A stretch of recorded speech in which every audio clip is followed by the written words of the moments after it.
আজ আমি বানাবো সয়াবিনের কোপ্তা কারি।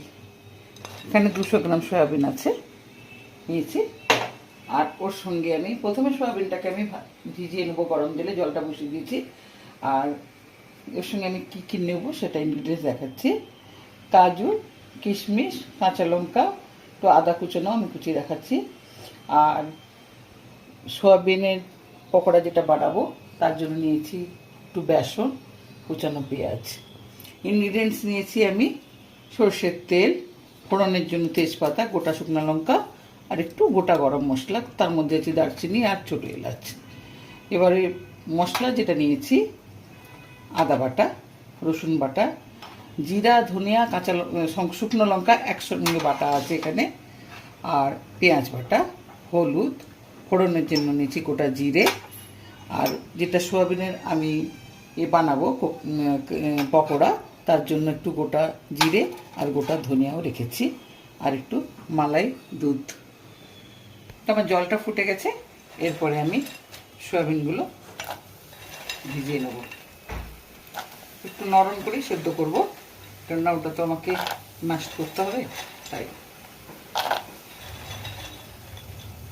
সয়াবিনটা গরম জলে ভিজতে থাক, ততক্ষণে আমি একটু আদাটা গ্রেট করে নেব।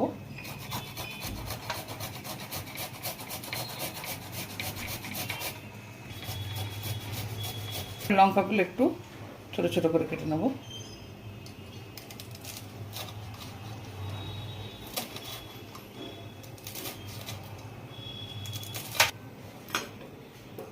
কাজু কিশমিশগুলো ছোট ছোট করে কুচিয়ে নেবো আমি।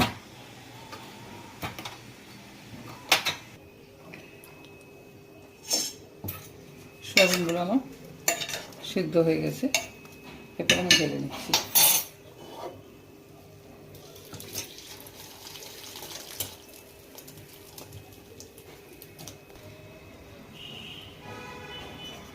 একটু ঠান্ডা হবে, এটা ঠান্ডা হয়ে গেছে। জলগুলো একবারে নিংড়ে নিচ্ছি শুকনো শুকনো করে, জলগুলো থাকলে ভালো লাগবে না।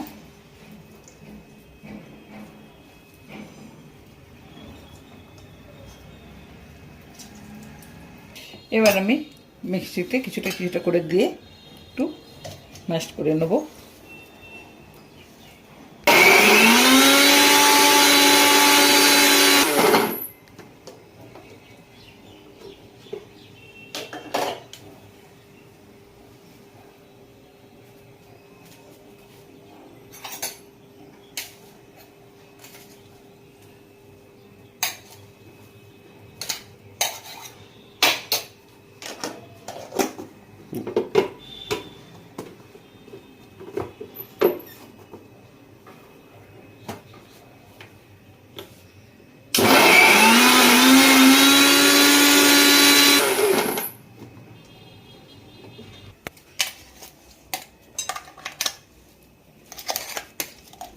সয়াবিনগুলো আমি সেদ্ধ সয়াবিনগুলো সব আমি মিক্সিতে পেস্ট করে নিয়েছি, তো আমি ম্যাশ করে নিয়েছি।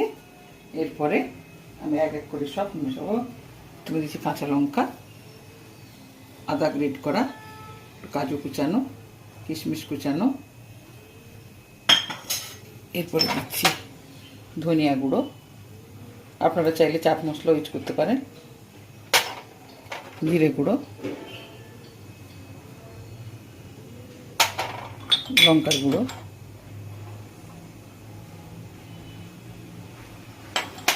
লবণ,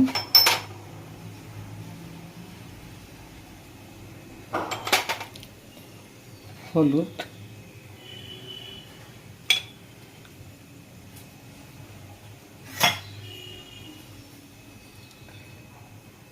দু তিন চামচ বেসন, জাস্ট আঠালোর জন্য দেবো, নাহলে ফুলে যাবে এটা। বেশি বেসন দিলে আবার বেসনের গন্ধ ছাড়বে। এরপরে আমি এগুলোকে একসঙ্গে মাখিয়ে নেব। একটা কথা, এখানে আপনারা ধনে পাতাও ইউজ করতে পারেন।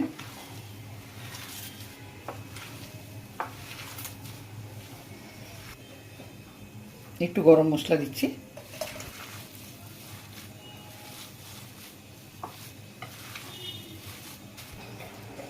আমি একটু প্রথমে হাতে তেল দিয়ে দিচ্ছি, এইখানে বানাই।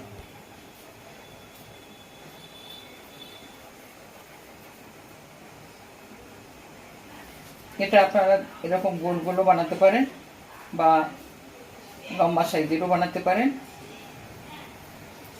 বা চৌকো বানাতে পারেন। লম্বা সাইজে হলে এরকম হবে, আমি দেখাচ্ছি।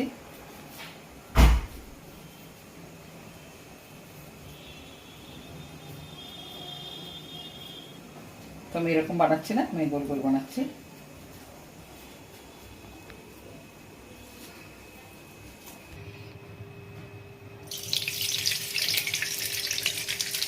ভাজার জন্য আমি সাদা তেল দিলাম।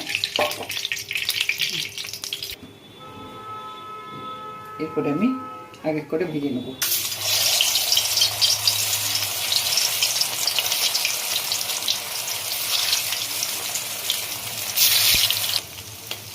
আমি এক পিঠ একটু উল্টে নিচ্ছি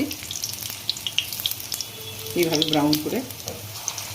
ছোটো চামচ দিয়ে উল্টাচ্ছি, বড় চামচ দিলে ভেঙে যাওয়ার সম্ভাবনা থাকবে।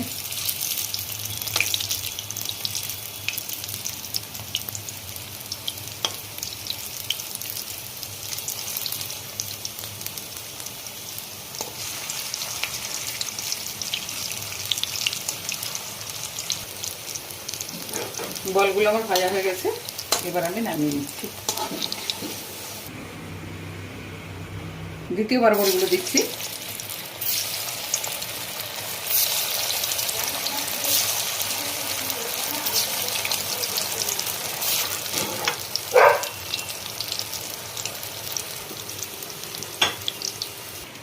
এই বলগুলো আজকে তো আমি এটাতে কারি বানাবো, কোফতা কারি, কিন্তু এটা আপনারা সন্ধ্যেবেলা চায়ের সঙ্গে স্ন্যাক্স হিসাবে ইউজ করতে পারেন।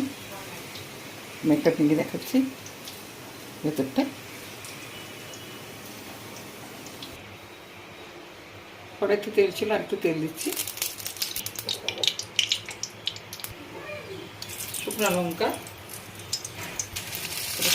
তেজপাতা, দারচিনি, এলাচ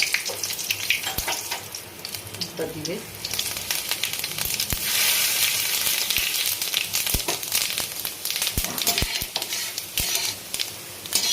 হলুদ দেবো, টমেটো দেবো,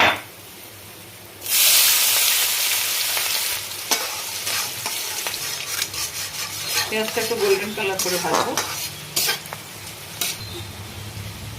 পেঁয়াজটা ভাজা হয়ে গেছে, এরপরে আমি দেবো পেঁয়াজ বাটা,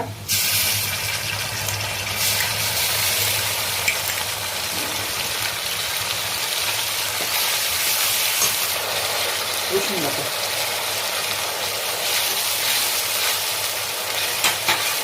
আদা বাটা,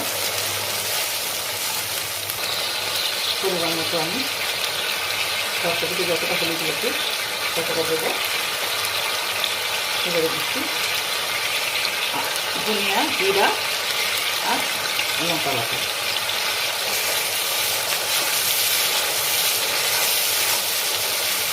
এরপরে টমেটো পিউরিটা দিচ্ছি।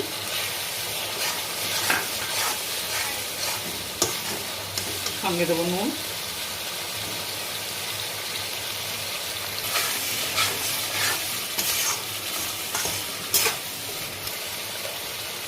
গরম মশলা দিচ্ছি, মালাই দুধ আমি দিয়ে দেবো। এতে একটু নিতে পারেন, যেহেতু আমি মালাই দুধটা দিচ্ছি তার জন্য আর চিনি দেবো না।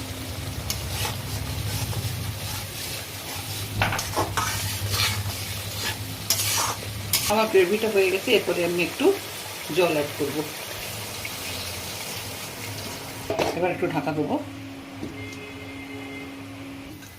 সয়া বলগুলো দিয়ে দেবো।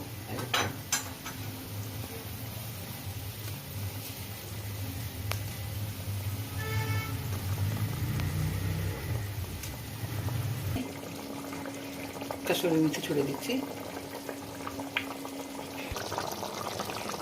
একটু ঘি দিয়ে দিচ্ছি উপর থেকে।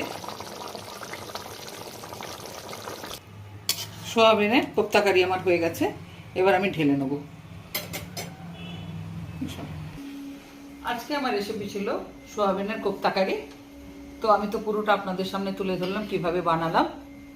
আশা করি আপনাদের ভালো লেগেছে। এটা রুটি, পরোটা, ভাতের সঙ্গে খাওয়া যায়। তো আমি একটা খেয়ে দেখাচ্ছি।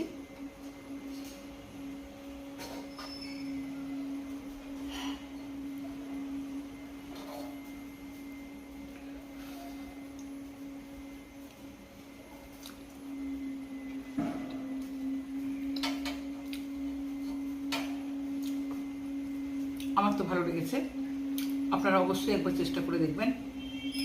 একেবারে এক্সক্লুসিভ রেসিপি এটা। আর নিরামিষের তো কথাই নেই, আপনারা পেঁয়াজ ছাড়া পুরো নিরামিষও করতে পারেন। যদি কোনো নিত্য নতুন রেসিপি জানতে চান তাহলে অবশ্যই আমাকে কমেন্ট করে জানাবেন। আজকের মতো নিত্য থেকে সুতপা আপনাদের থেকে বিদায় নিচ্ছি। নমস্কার।